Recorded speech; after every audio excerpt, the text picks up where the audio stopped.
সকালটা শুরু হয়েছিল মায়ের বাড়িতে। মায়ের বাড়িতে থাকা মানেই কোনো কাজ নেই, তাই চা খেয়ে বসে গেছি কিছু ফালতু কাজ করতে। হ্যাঁ, ফালতু কাজই বটে।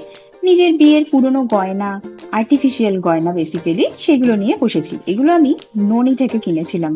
গয়নার গ্লেজগুলো বেশ ভালোই আছে। এই যে ইতিমধ্যে চলে এসেছে আমাদের সকালের ব্রেকফাস্ট, গরম লুচি, আলু চচ্চড়ি আর জিলিপি। তারপরে আর কি, বরের ছিল ছুটি, ছেলেরও চলছে ইস্টার হলিডে, তাই জন্য রেডি হয়ে বেরিয়ে গেলাম একটু ঘোরার উদ্দেশ্যে। এই যে চলে এসেছি সেই পুরনো জায়গা, মানে লেকে। সচরাচর এদিকে এখন আর আসা হয় না।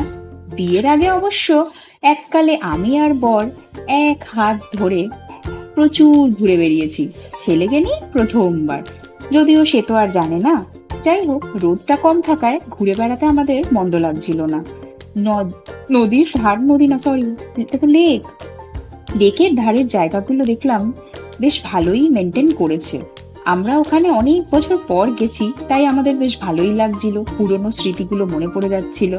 যাকগে, ভিডিও ফটো শুট করে চলে গেলাম বাড়ি। রাতের বেলা গেছিলাম একটা জায়গায় ডিনারে, সেখানের এনভায়রনমেন্টটাও ছিল অসাধারণ। এইভাবে কাটলো আরেকটা ছুটির দিন। চলো এবার আমি যাই।